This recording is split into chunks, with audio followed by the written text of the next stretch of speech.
Imagine this. 1 hour from now, your heart stops beating. Not someday. Not when you're old. Today. Your house is still standing. Your car is still parked outside.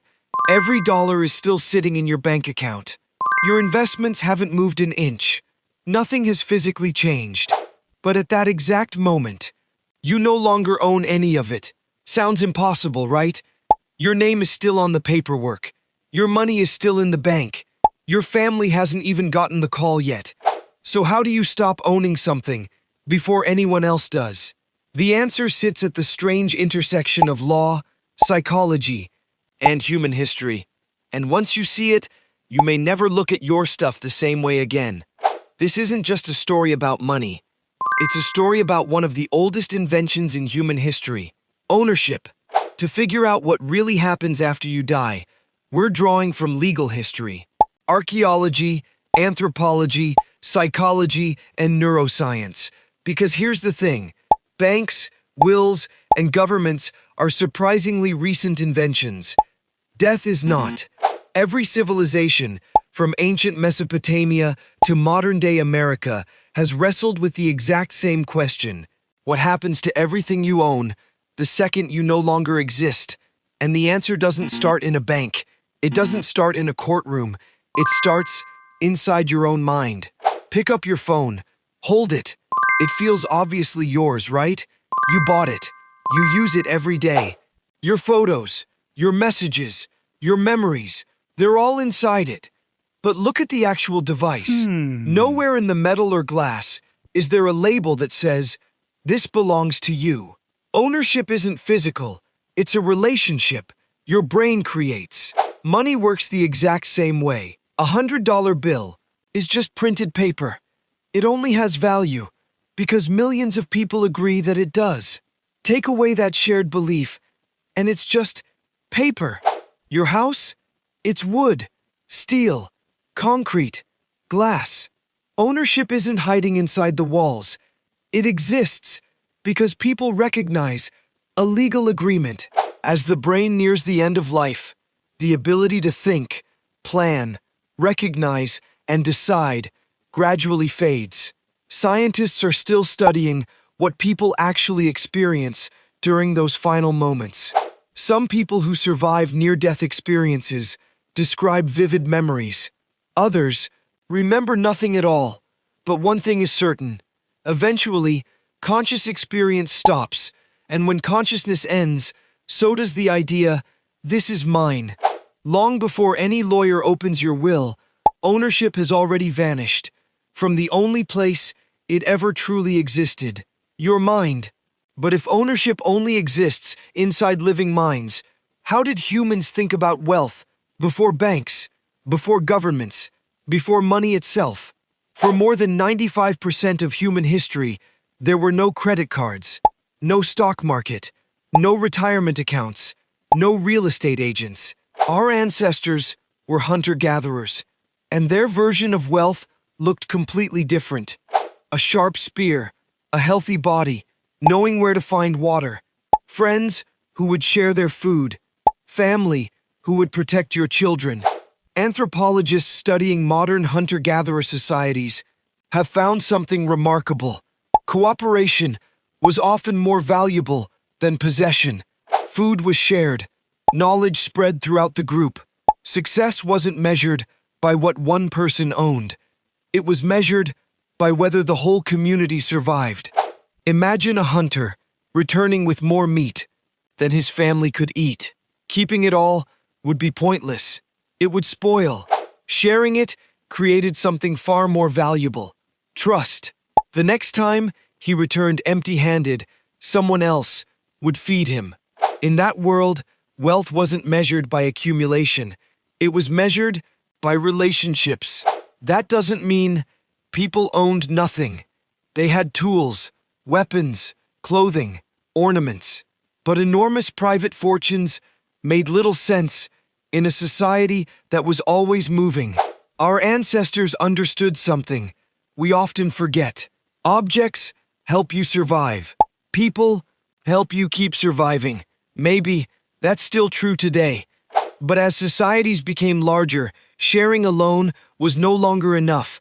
Civilization needed rules, especially for what happens after someone dies. Imagine a successful farmer living 4,000 years ago. He owns land, animals, grain, tools. One morning, he dies. Nothing disappears. The fields remain, the animals remain, the harvest remains. Only one thing is missing: the owner. So who gets everything? His oldest child? His youngest? His wife? His brothers? His neighbors? Without agreed rules, conflict becomes almost inevitable. Ancient civilizations understood this. The Code of Hammurabi included inheritance laws thousands of years ago. Ancient Egyptians recorded property transfers. Roman law built inheritance systems that still influence legal systems today. Different cultures found different answers, but they were all solving the same problem. Ownership must outlive the owner. Otherwise, society begins to fall apart. Today, we call this process probate or estate administration. The legal details change from country to country, but the basic idea is almost the same. Your property temporarily becomes part of an estate. Debts are identified. Legal heirs are confirmed. The will is examined, if one exists. Only then does ownership continue its journey. And here's the fascinating part. The money never decides. The house never decides. Only living people make those decisions. Ownership survives because society continues believing in it. Now think about this. Who taught you how to speak, how to laugh, how to treat other people? Almost nothing that shaped who you are came from a legal document. Children learn by watching. Long before they understand language, they copy expressions, habits, emotions, behavior. Psychologists have shown again and again that children learn far more from observation than instruction.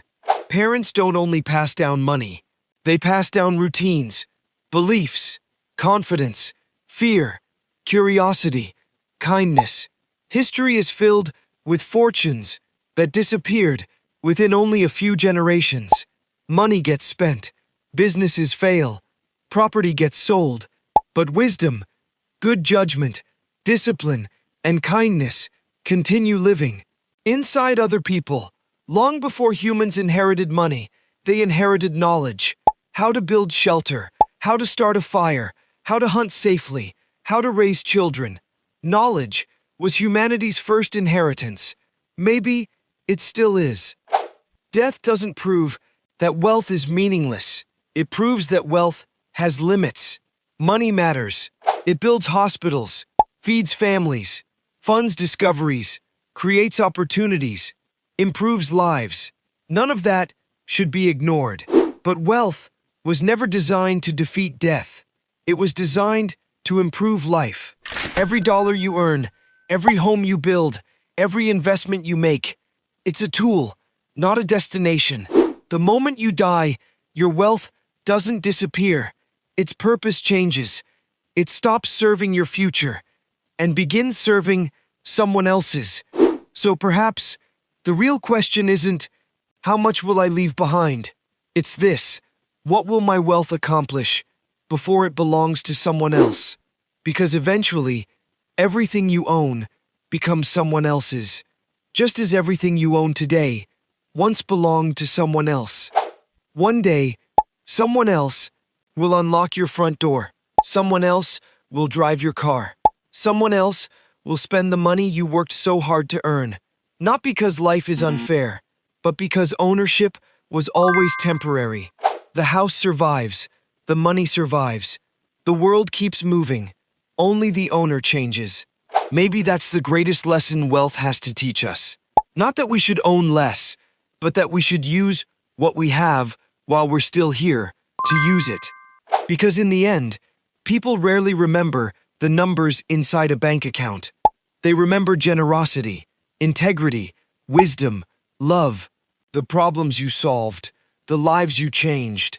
Those may be the only investments that continue growing long after everything else has found a new owner. If this documentary changed the way you think about wealth, leave a comment below. What do you believe is the most valuable thing a person can truly leave behind? And if you're fascinated by the hidden psychology, forgotten history, and ancient instincts that still shape modern life, subscribe to Noren.